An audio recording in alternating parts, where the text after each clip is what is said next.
It's so fun to see each other and to celebrate together and to catch up, and I feel like in person still feels really joyful, and so, yes, so we're all very glad to be here together.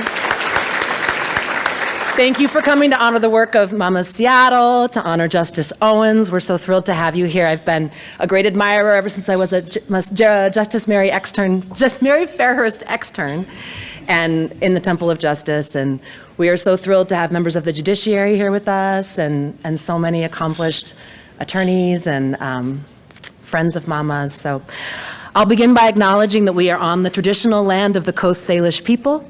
We honor with gratitude the land itself and its innumerable stewards, past and present. We recognize Washington's tribal nations, all of the tribal signatories to the Treaty of Point Elliott, and the urban Native communities who continue to live and thrive in this space.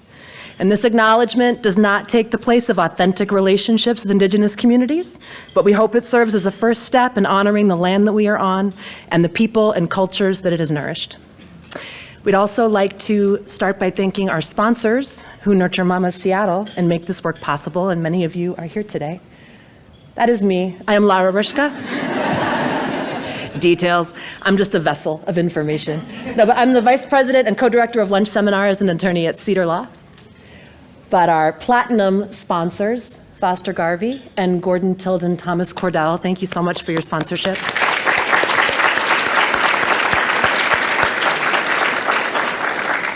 We're deeply grateful to our gold sponsors, Karen Cross and Hempelman, Harrigan, Lay, Farmer and Thompson, Lane Powell, McNall, Ebel, Narut and Helgren, Ogden Murphy Wallace, Perkins Cooey, and Summit Law Group. Thank you all so much for your sponsorship. I'm happy to announce we have 2 pages of silver sponsors. So these are our silver sponsors. Thank you so much for your sponsorship.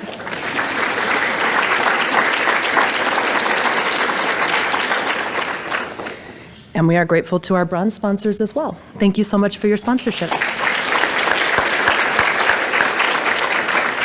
We have a wonderful presentation today. Again, we're so thrilled to honor Justice Owens. And I'd like to introduce Christina Maritzak, our co-director of sponsorship. Thank you.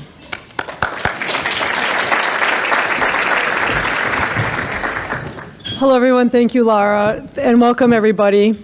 I was asked today to say a few words about the Ladder Down program. And I participated in the Ladder Down program with my class in 2019. And I can honestly say that it was the most effective use of my time in my 28-year professional career as a lawyer. And I'm not overstating that. The things that I gleaned from Ladder Down was a lot of self-reflection and how to work together with others. I was given something called the Myers-Briggs test, which I'd never done before. And then at the end of it, I was like, oh, that's why everybody hates me when I'm in this room together. And this is how I should be speaking to a room full of men who think that I have a type A personality and don't want me to be using the F word openly.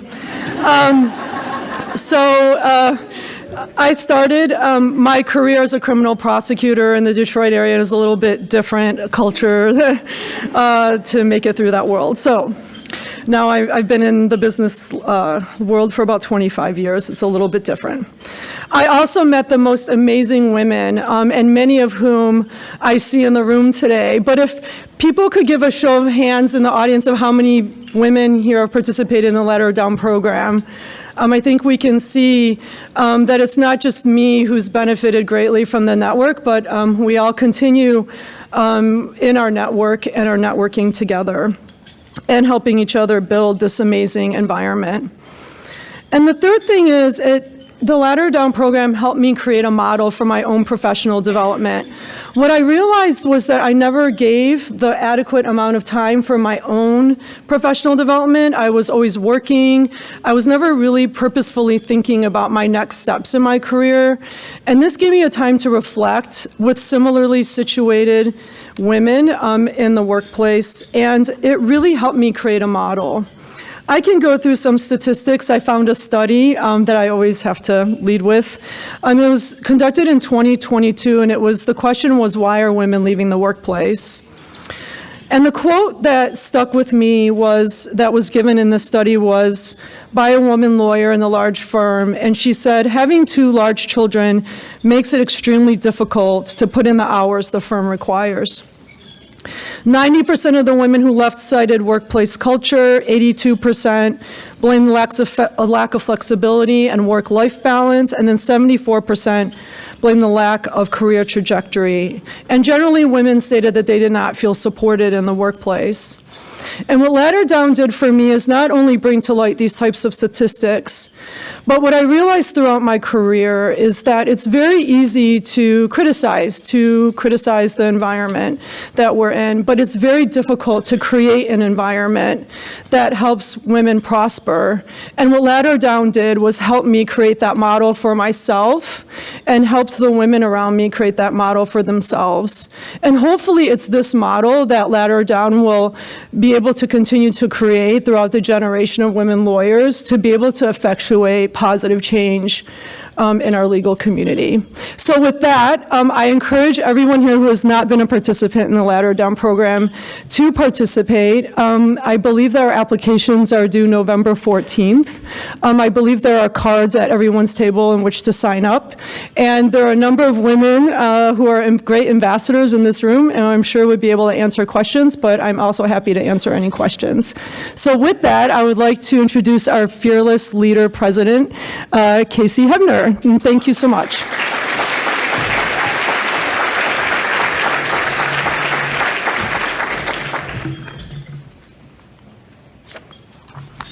Good afternoon, everyone. As Christina just said, my name is Casey Hebner. I'm the mother of 2 incredible children, AJ, who's 17, and Duncan, who is almost 12.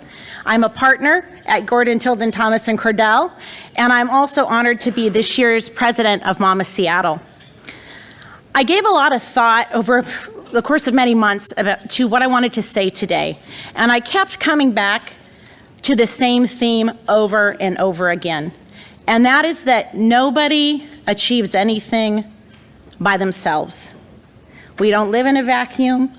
I think that the theory of the self-made person is a fallacy, and I don't think people get anywhere, personally, professionally, or otherwise, without community, connection, and support.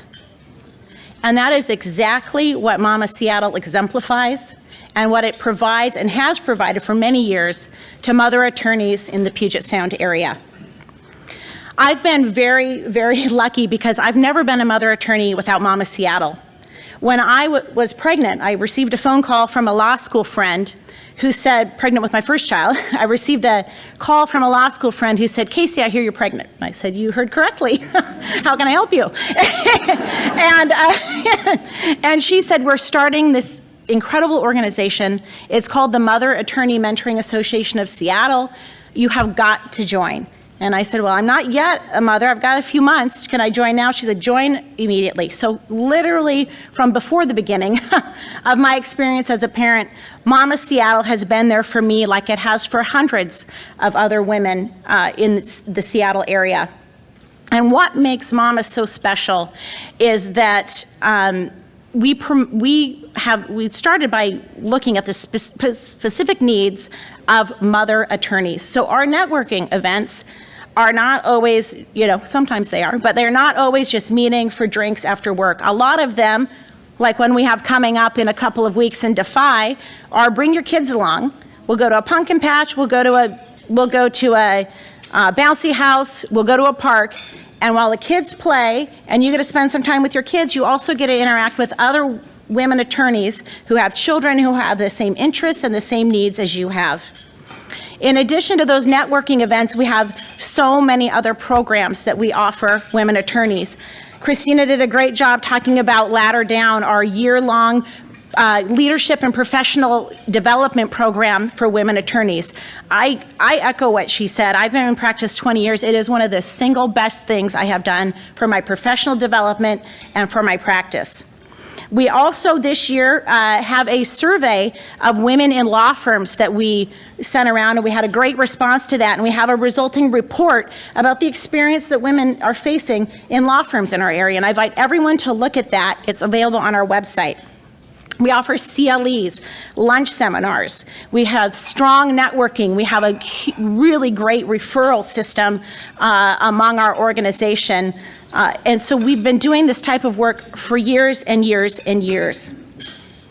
And like individuals, Mama can't accomplish anything on its own. And if you're all here today, I'm going to assume that you all support the shared goal of helping women climb up the mountain toward equity, parity, and representation in the legal community. And I'm going to provide you with 3 things that you can do over the next year at very little extra effort on your part, I promise, to help us reach those goals. The first thing that you can do to help mother attorneys advance in the legal profession is to speak up. Speak up. If you hear someone saying, well, I don't know, maybe this opportunity is not right for her, she seems to have her hands full with kids, or I don't know, she just had a baby, maybe that's an opportunity for another time. Do not let those comments go without a response from you. And I have a guest here today who spoke up for me in a way that was deeply meaningful, and that is my former colleague, Jana Annis. We worked together at a prior law firm. And I don't know if she remembers this, but I have never forgotten it. When I was on leave with AJ, a very powerful person in that law firm said to Jana, well, I wonder if we're going to see Casey again. And Jana said, what are you talking about? And he said, well, she had a baby. That might just be it for her legal career. A lot of women don't like to work after they have babies. And Jana did something incredible to someone who had a lot more power than she did. She was an associate at the time, as was I. And she said, has Casey ever shown you anything less than 100% dedication and interest to her career, to the firm, to the clients that we serve? And the person who made the comment to her said, no. And Jana said, then why are you saying that? Which was powerful. And I am convinced that that made my re-entry into the workforce after leave smoother. I hit the ground running and with no impairment in the quality and type of work that I was doing when I returned. So speak up is the first thing that you can all do. It takes very little effort, but it does take a little bit of courage. The second thing I'm going to ask you to do is to put a mama on the list. So what is the list? The list is any opportunity that a woman attorney has for advancement, to sit on a big case team, to meet a potential client, to serve on a board that would be helpful in developing their career and to which they can contribute. And you shouldn't put mamas on the list as a token or as a favor or to be nice. You should do it because they are incredible attorneys who happen to be mothers. There are incredible people in this room who I've had the pleasure of getting to know over the past 20 years that I've been in practice, who have just the skills as everyone else has, but are hampered in terms of being put on those critical lists for work, for accolades, for development that other people get put on more easily. That's absolutely critical to career development. So if you are putting together names for to promote someone, and you don't ever have mothers on them, ask yourself why. And if it's because you don't have enough mothers in your personal network, look around the room. And I invite you to stay after and meet some of these incredible women that are here, these incredible mother attorneys, and grow your network. And then the last thing that you can do, and this is the easiest thing of all because you're already doing it, you're doing it right now, that is to support Mama Seattle. First of all, to our sponsors, thank you so much. It's clear every year as we look at our programming, we look at our budgeting, we look at the services we can provide our members, that our sponsors are absolutely critical in helping Mama Seattle advance the interests of mother attorneys. But I'm going to give you a challenge. If you're a bronze sponsor, consider moving up to silver next year. If you're silver, consider gold. If you're gold, consider platinum. If you're platinum and you want to donate more, we will find a new medal to name after you.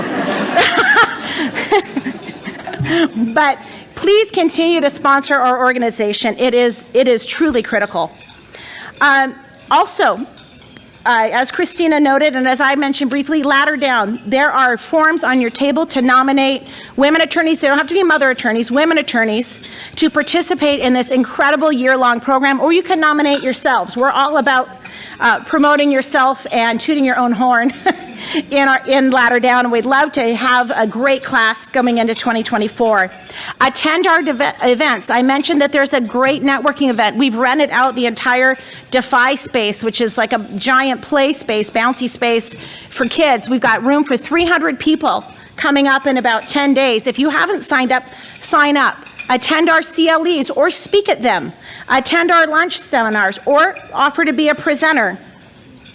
Or if you're not a member, join Mama Seattle. It's only $10 and you get an incredible amount of benefit. And our membership, although our programming is geared at mother attorneys, our membership is not limited to mother attorneys. Any attorney can be a member.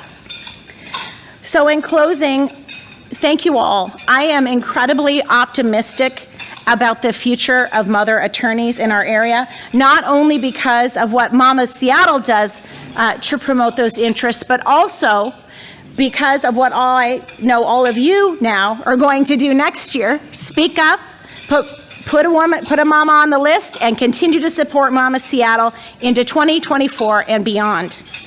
So I so appreciate your time and attention today. And now I have the great pleasure of introducing Judge Christine Pomeroy. Christine Pomeroy was a Washington State Superior Court judge for the Thurston County Superior Court from 1993 to 2012. Prior to serving on that court, Judge Pomeroy was a part-time Olympia municipal judge and in private practice with a local Thurston County firm. She was at that firm from 1986 to 1992. She worked as a deputy prosecutor for in Thurston County, trying major felony cases from 1979 to 1985. And since retiring from the bench, Judge Pomeroy has continued working in the judicial system of several tribal courts. Please welcome Judge Pomeroy.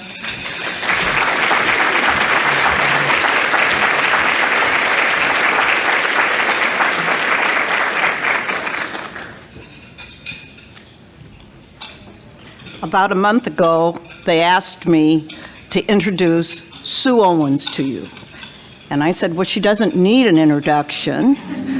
She's quite famous, but I will try.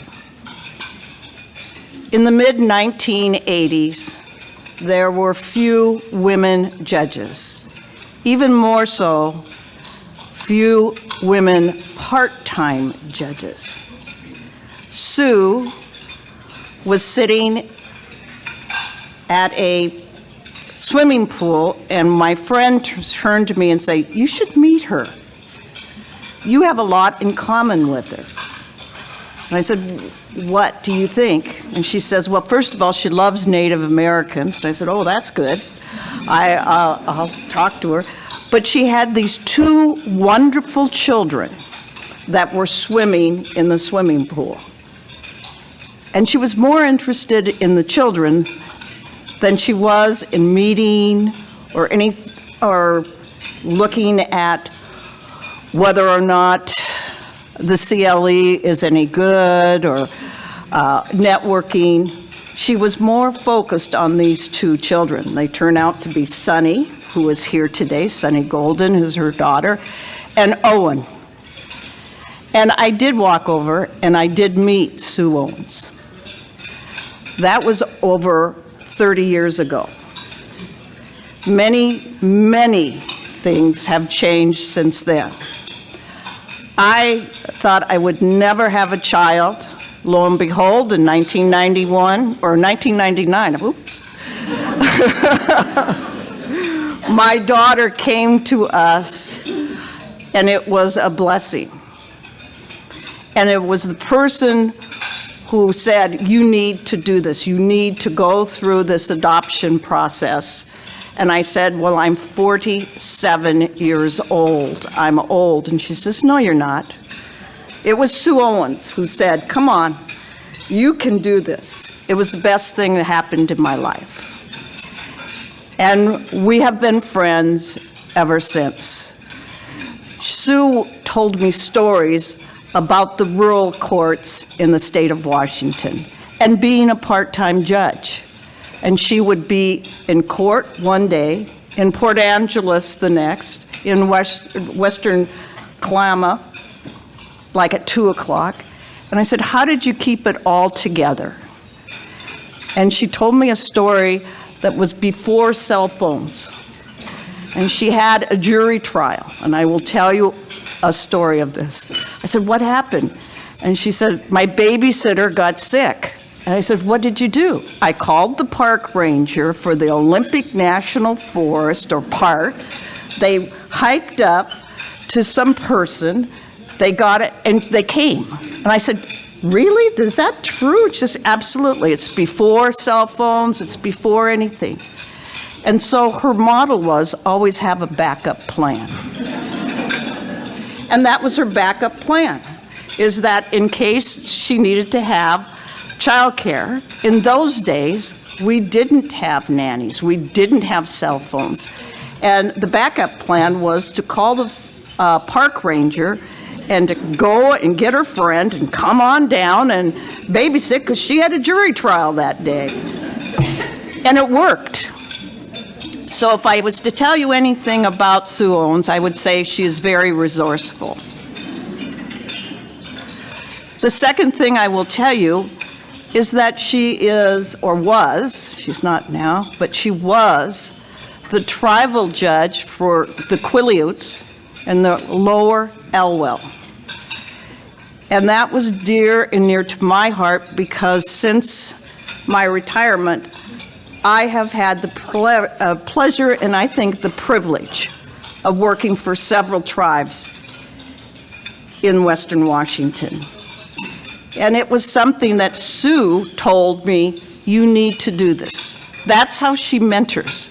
You need to go and start working for the tribes. It doesn't have to be the tribe you like or close to you, but you need to do that if that's your passion. And so she mentored me, and I'm going to tell you that she mentored me in telling me, follow your passion and your dream. And that's what she did. She called me one day in 2000. I said, hi. And she said, I'm going to run for the Supreme Court. I said, what? She says, yeah, I think I can win. And I said, oh, I can't believe this. How come? And she said, well, I have the credentials. There's a big crowd. I think I can do this. And I said, yeah, I think you can too. I think you can. So Justice Owens won her seat in 2000, and she's been there ever since. So congratulations.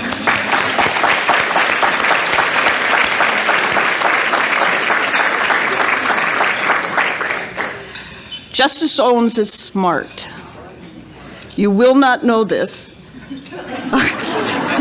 because she doesn't write all of the opinions, but I know that she is smart. She went to Duke on a full ride academic scholarship. What does that tell you?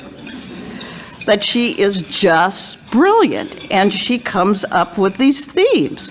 So here she is. I said, where'd you go to college? Duke. And I love the Blue Devils. You know, she loves her Blue Devils. And then she went to the University of North Carolina. But what you don't understand is I know she's smart because I go to her house every once in a while, and she has tons of reading material. And so I wanted to pass on a little tidbit. She loves People magazine. She does. I said, oh my God, she says it's a guilty pleasure. It's a guilty pleasure. I love it. I think everybody should sit down and have a guilty pleasure, and this is mine, Chris. And she turns, she says, and I like Godiva chocolate, so here, have one.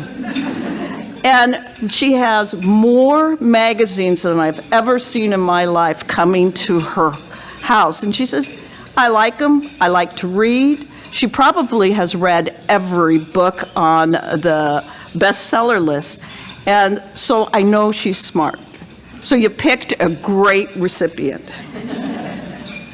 But she's also very compassionate. Not only did she have her 2 children, but she took care of her mother, who passed away at 101. And her mother got to stay in her same house in North Carolina for her entire time. And there were times where Hazel would come to her place in Olympia and stay for a long period of time. But I thought that was wonderful with Sue's assistance and her help of her siblings. They stayed there. And finally, I'm going to give you a tip she gave me, because I only have so many minutes, about a life lesson. I was very upset over a very trifle thing. I don't care if it was somebody didn't show up for a deposition, or I can't remember if the briefs weren't due on time, who knows?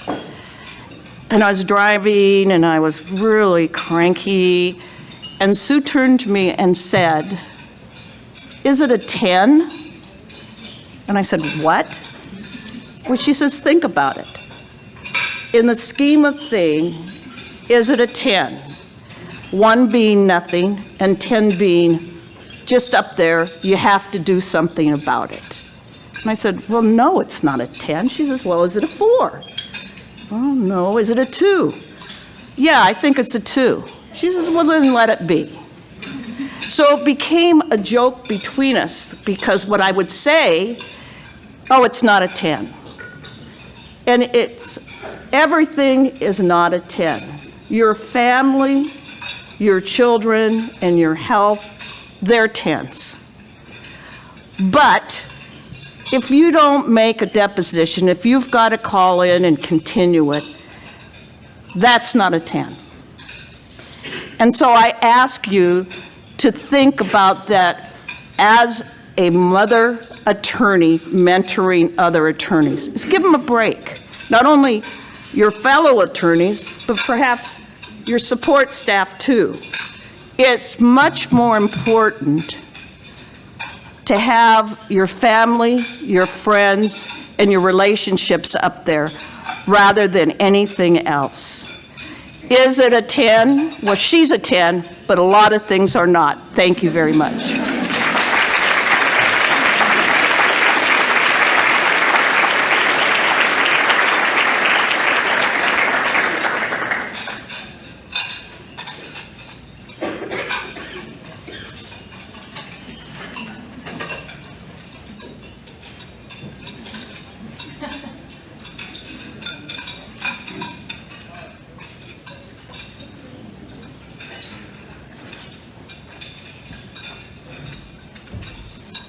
Thank you, Judge Pomeroy. You forgot to tell them I do have a subscription to the National Enquirer also.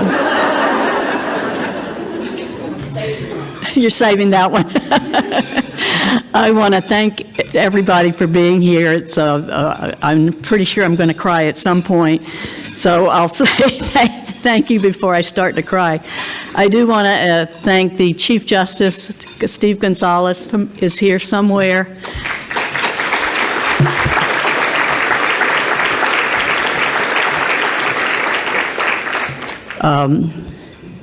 Sorry.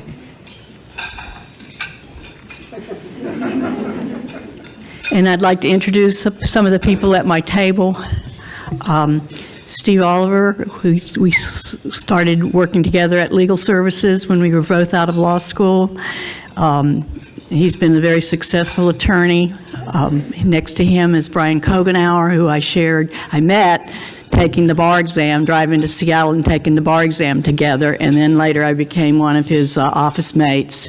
My assistant, Vicki Amundsen, who's worked for the court for a while, and also my clerk, my former clerk, who's now clerk of the Supreme Court, Erin Lennon, you know, Chris, and then Justice Deborah Stevens, who I didn't know because she was from Eastern Washington, who's a very, very important member of the court.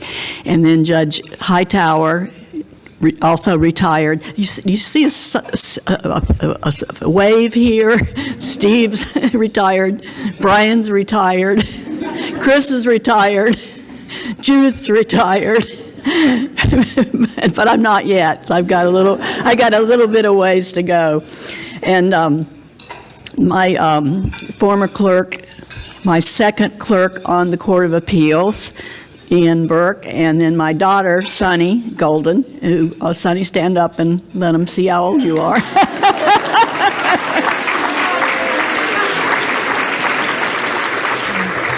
And I became a judge pretty early in my life. I was only 31 years old, and Sonny was 1 year old, and I was part-time district court judge in western Clallam County, and Sonny's dad would drive her around, and we had a little Volkswagen Beetle, and he would drive her around while I was in court, and then if she needed to nurse, he would or my clerk would slip me a note and say, "Baby needs to nurse."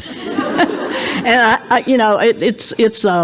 it's a great honor and a great privilege to be in charge of your work. And I was in charge, so I could call the shots as I wished. And it was all women too that worked there. We had a pretty good time. I did that for almost 20 years. I am the longest serving judge in the state, 42 years, if you count all that.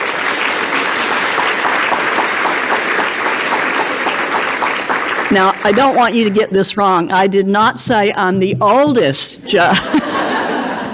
I'm just the longest serving one. At any rate, my college roommate, who I roomed with all 4 years of college, told me after I was elected, I was talking to her, I wanted her to come up for my swearing in. She was working in California, and she couldn't come up, but she said, "Well, you said that." And I said, "What do you mean I said?"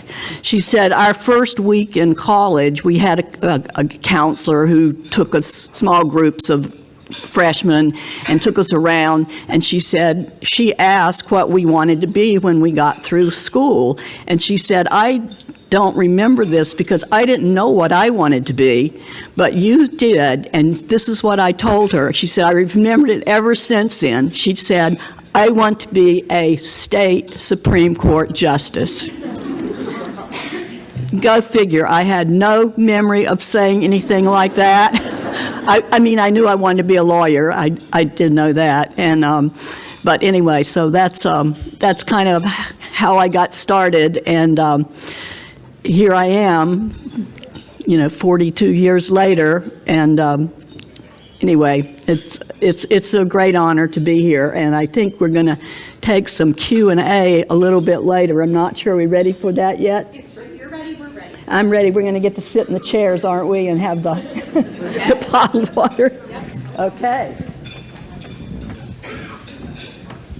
We did not plan this. Well, I kind of did. Yeah. Well, we planned it for ourselves. We didn't plan it together. So We're doing a Q&A. I was going to say, normally they give a speech here, but last year, Veronica, I don't think Veronica's here, is she? Galvan, she gave the best speech I've heard in years, and I thought, no way I'm beating that one. But here we go with the Q&A. Yes. So if you could revisit your younger self as a younger mother in this profession, what would you tell yourself? Well, I would do what I did, which was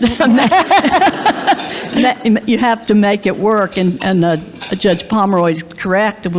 We didn't have phones back then, and I'm calling a phone booth at Lake Ozette to go hike in and find a friend who didn't have a phone and lived in the middle of nowhere, and she showed up the next morning, and I conducted my jury trial. You have to have a lot of plans, and I was in my own firm, and I was the boss as the judge in the whole west end of Clallam County, and so I had a lot of power, not major power like you would see here in Seattle, and not, and you just have to work. You just have to figure it out. You have to be very, very flexible, and you have to have some freedom to make those decisions. And I think, I've never been in a big firm.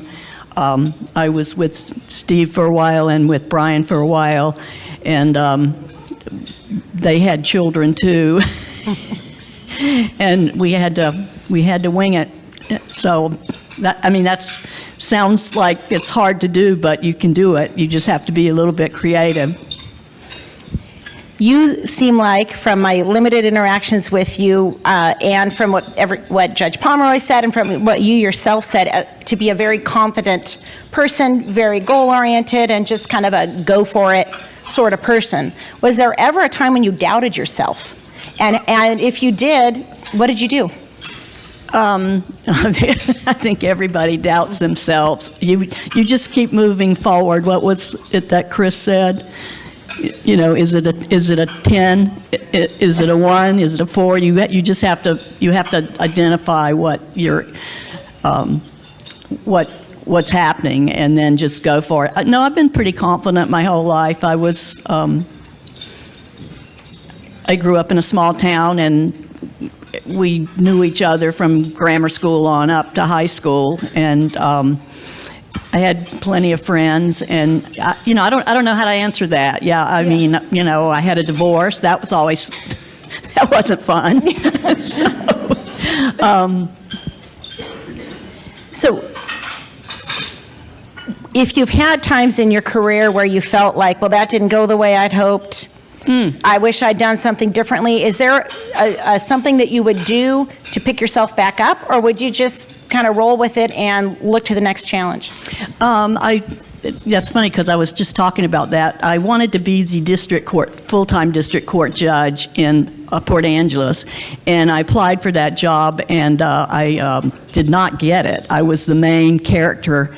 In fact, I think Brian was the chairman of the committee to make a recommendation to the county commissioners, and they only sent one name to the county commissioners, and it was mine, and I didn't get it. And it was pretty crushing, having been a part-time judge in that court for a while, and you look back on it, and I would never be on the Supreme Court. I would have been happy being a full-time district court judge in Port Angeles, and you can't always tell what the next phase is going to be, but you have to hold your head up and keep plugging forward. And I think the way Chris described me telling her that I was going to run for the Supreme Court was a pretty accurate reminder, because a lot of people thought I was crazy, and a lot of people were like, yeah, you can do this. And that's the other thing. You gotta help. You've got to ask for help from your friends, and they're usually more than happy to help you. So.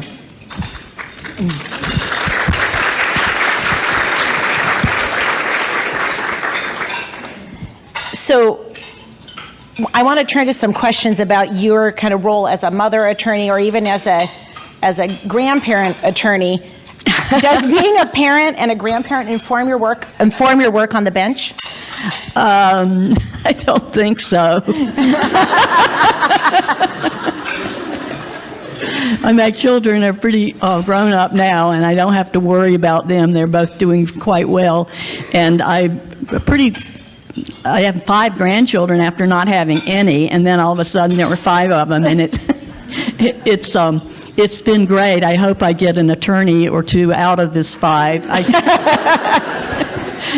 My father was an attorney, and so it kind of runs in the family. And I'm hoping one of the 5, and I think I know which one it's going to be. And I hope I have more than one, but I know the one's going to be it. What was your proudest moment as an attorney and a judge, and also as a parent? I'm assuming there'll be 2 different moments, but maybe they're not. It was after the children were teenagers. I can tell you that. I was proud of them. I am proud of them now, for they are both contributing members of society, and have good jobs and good lives and good values. So I just got lucky, and somehow you say that.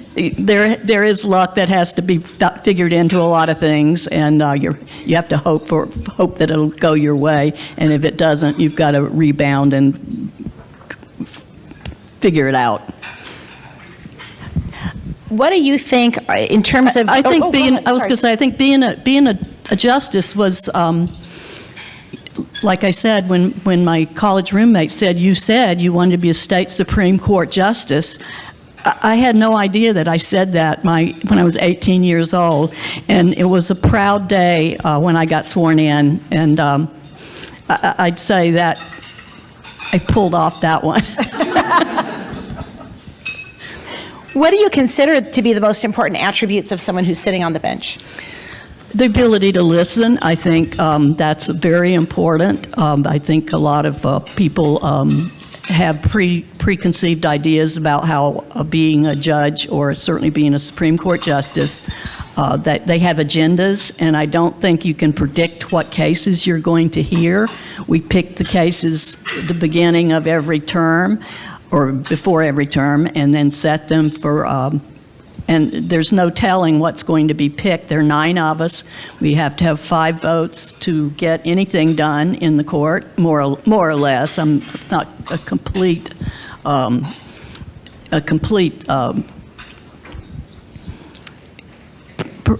the chief gets to make a lot of decisions.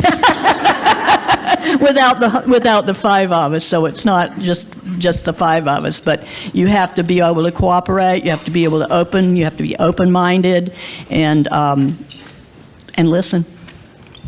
If there's someone in the room today who has aspirations to become a member of the bench, what advice would you give? Ooh, it's hard for me to answer that question since I've never lived in Seattle. I know it's a big place, and there are lots of attorneys just in this room. Like Justice Pomeroy said, back then in the old days, there weren't very many women judges. In fact, we could all at one point sit at one table, and we were having dinner at a conference one time. It was, I believe it was in Tri-Cities, and I looked around, and it was like, we have 2 tables, ladies. We were able to fill 2, and it's, looking at this room, it's hard for you to imagine that, but we did imagine it, and we succeeded, and now we've got 7 women on the Supreme Court, which was when I started,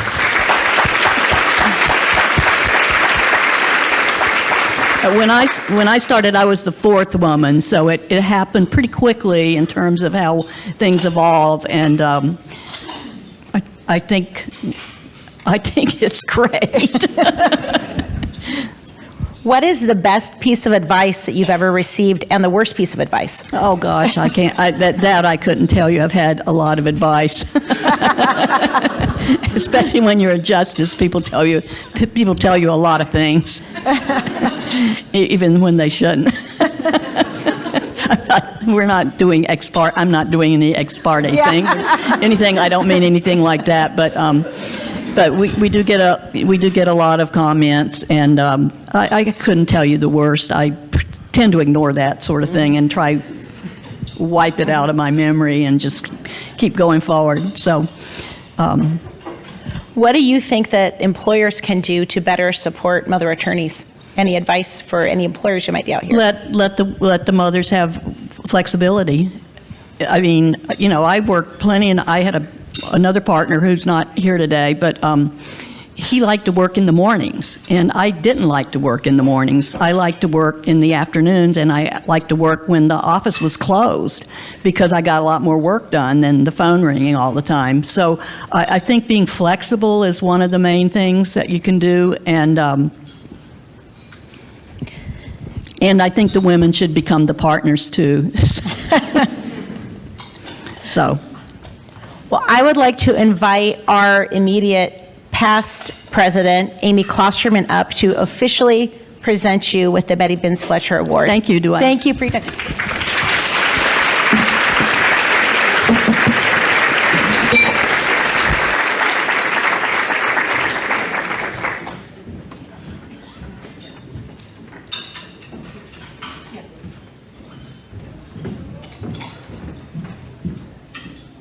Justice Owens. I don't think this is on. No, sorry. I think mine is. No, I turned it both off. Okay. Yeah.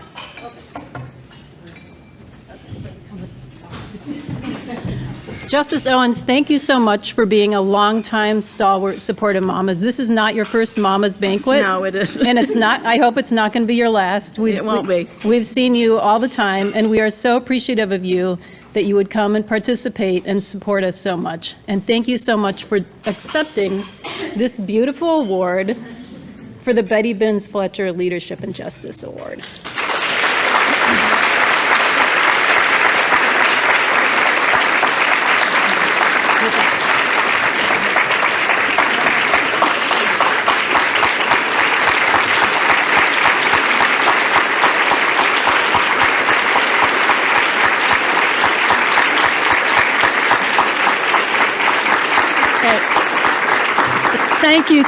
Thank you. And I want to say my son is online, and I want to, is he still there? And I want him to see this. So he's down in California. So thank you all so much, and come visit us down in Olympia.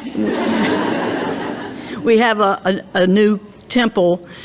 Our temple is being closed, and we have pods. And so if you come down to see the court, you can see pods. But hopefully next year we'll be back at the temple, and that'll be my last year. I'm not going to run again next year. And anybody want to talk about it? Likely going to be an open seat, so thank you again.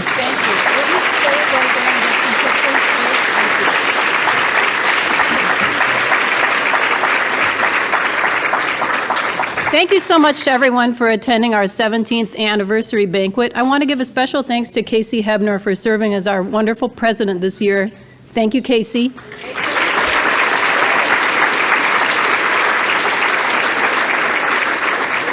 And I also want to thank Chelsea Mam and Carolyn Belanco for putting on a wonderful banquet this year. Thank you, Chelsea and Carolyn. And with that, we conclude the formal portion of our event, but please feel free to stay and mingle, and wonderful times seeing everybody. I see all these former Mama board members, future Mama board members, and so thank you so much for being with us today.